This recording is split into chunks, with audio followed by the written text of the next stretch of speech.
तू मला नेहमी म्हणायचीस ना की तू अगदी तुझ्या बाबांवर गेलाय, अगदी त्यांच्यासारखा आहे. आणि मी तुला म्हणायचो की मला एकदा त्यांना बघू तर दे, माझ्या समोर तर येऊ दे त्यांना.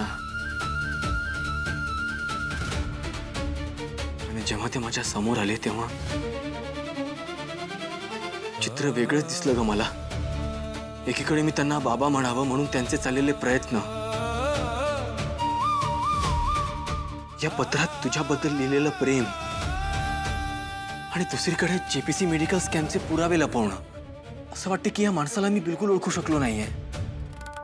आमच्या दिसण्यात जरी साम्य असलं, सवय जरी साम्य असलं, तरी हेच माझे बाबा आहेत का असा प्रश्न पडतोय मला.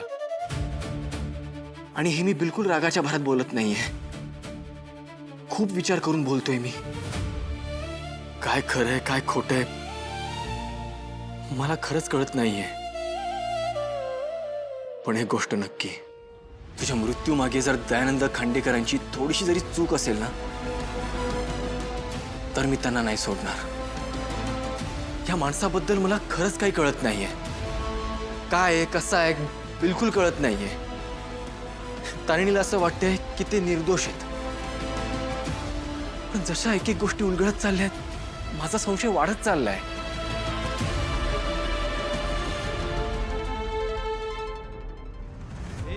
काहीच कळत नाहीये ग मला. खूप गोंधळलोय ग मी.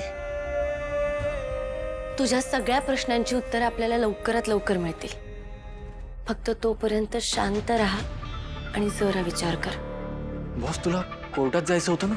हो, मी जाणार होते, पण आता नाही जाणार आहे. पद्मिनी काकू, बॉस तू काय ऐकून घेतीयस त्यांचं? केदार, आत्ता या विषयावर बोलण्याची ही वेळ नाहीये. आत्ता रिपोर्ट्स लवकरात लवकर कोर्टात पोहोचणं गरजेचं आहे. तुला काही अपडेट आलाय?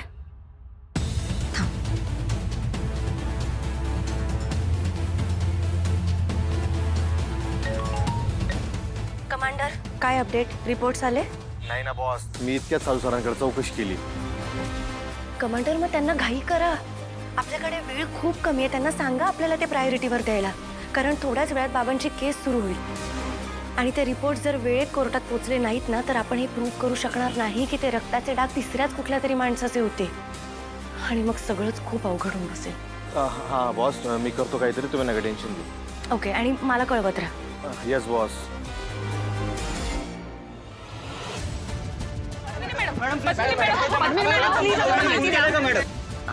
मी बघते.